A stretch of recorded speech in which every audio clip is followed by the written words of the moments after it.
Now, to stay ahead of the competition, more firms here in Singapore are innovating and adopting new technology. But there's something to be said about retaining the human touch in more tactile trades. Chloe Chu went behind the scenes at the Singapore Mint to find out how it's striking a balance between tech and tradition. 65-year-old Eng Mong Chua has been at the Singapore Mint for more than 4 decades.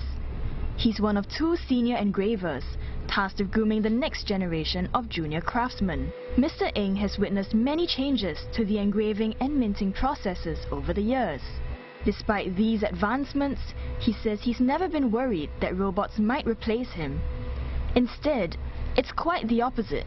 He says embracing technology has helped him to hone and perfect his craft. 每次雕刻的东西是不一样的东西，所以不会重复，也都很有兴趣的完成。现在电脑比较发达，所以一些参考资料都可以找到，所以工作起来比较快，还有可以做得更精细。虽然工作40年，活到老学到老。 That sentiment is shared by Mint director David Yip. He says hands-on skills are hard to replace in the engraving process, especially when it comes to creating 3-dimensional molds. A lot of the mint have tried to automate. What they have done is that they replace the engraver. They use a computer to assist them. That process cuts down the time tremendously, but on the other hand, the quality of the die is being compromised. Software itself normally don't do a good job on portrait. If you have a human figuring on it, it will be extremely challenging to use a computer to do a direct cut. So we kept to the tradition. In fact, Mr. Yip says the Singapore Mint's team of 4 engravers is probably one of the largest in the world. That said, the Mint has taken a shine to other automated processes, like the cleaning and polishing. The Singapore Mint has been minting coins for Singapore's various commemorative events for more than 50 years. But besides producing coins to celebrate major milestones like the Singapore Bicentennial, it also produces coins for other countries like Bhutan and Cambodia. To welcome the Chinese New Year in 2020, these Year of the Rat commemorative coins feature heritage sites like the Sungai Buloh Wetland Reserve. And it didn't let the opportunity squeak by to collaborate with Disney on this collection for the first time. And for more on this, we're joined by David Yip, director at the Singapore Mint. We heard you speak just a moment ago, David, and you've brought in some commemorative pieces as well. Yes, these are the pieces that we're going to showcase, and then we are going to start our sale at the beginning of the year for next year. So the first one, of course, is the Singapore coin. As you can see here, these two basically is one of the 10 types of coins that we are producing for the Lunar New Year. So we have the 1 kilo on this hand, and then we have also the silver in 2 different kind of shapes. So this is the main importance of making a coin is to capture an important event and also to keep up with the traditions and also the heritage. So in the design-wise of the Singapore coin, we use the Sungai Buloh Wetland Reserve. It's one of the not so well-known places, I would say, that a lot of Singaporeans didn't know that we actually won the Singapore. This reserve is actually Singapore's first heritage park. And we are trying to showcase that Singapore being a city, we have biodiversity. Yes. And that's very important. So it basically also fulfills the role of educating the youngsters about Singapore. So that is for the Singapore coin. And then, of course, it's the first time we also collaborated with Disney.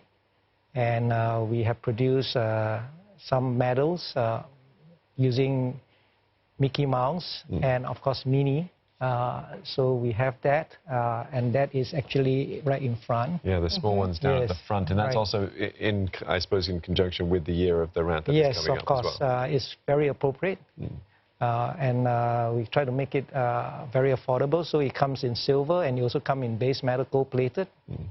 And then, of course, last but not least, we also have some medals and coin that celebrate one of our partner, which is Macau, the 20th return to China.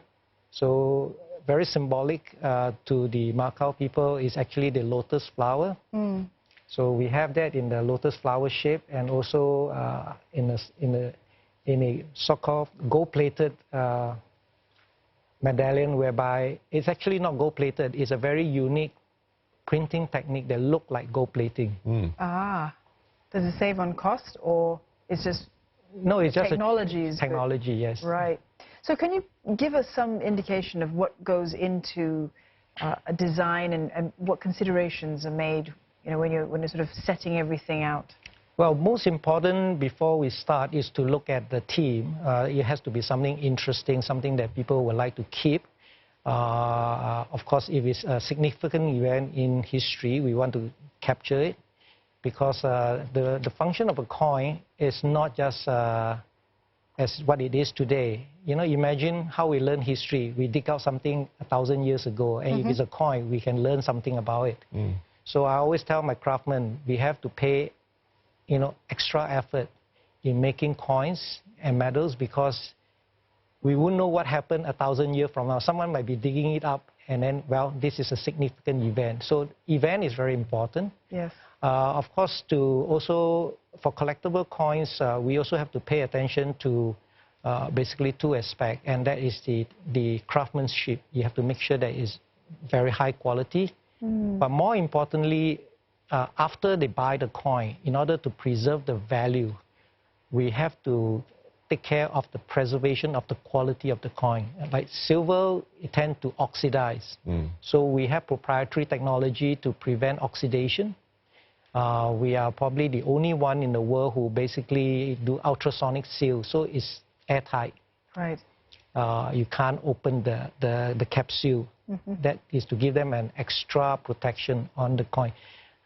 There's an awful lot of thought that goes into this. Yes. You mentioned craftsmanship there. Why still hold to the hands-on approach to it instead of relying more on machines? Well, machine does help. If it's like, for example, we are creating some text on the coin, because the font is pretty standard in terms of dimension and height and relief. But if you come to a particular thing, for example, a creature, a portrait, it's very challenging, because the computer is trying to translate a 2D image, a photo, into a 3D image on a coin, and sometimes they don't get the dimension right. So imagine if your nose is shorter or taller or shorter by a few millimeter or even a micromillimeter, it looks very different. And you still need a craftsman to actually have the final touch to bring out the how should I say, is the life of the actual drawing.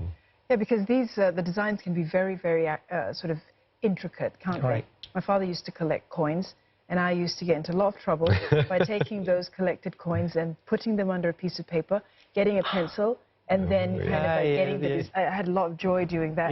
But I always marveled at how intricate the designs were. Why are people still collecting coins? Well, for nostalgic reason, the old traditional collectors collect them because they like to be part of history. They want to celebrate the event. But we also notice that there are new collectors, younger collectors.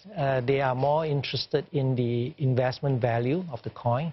If you get a good quality coin, well preserved, with a good, strong thematic theme, over the years, the appreciation can go from 5 to 10% per year.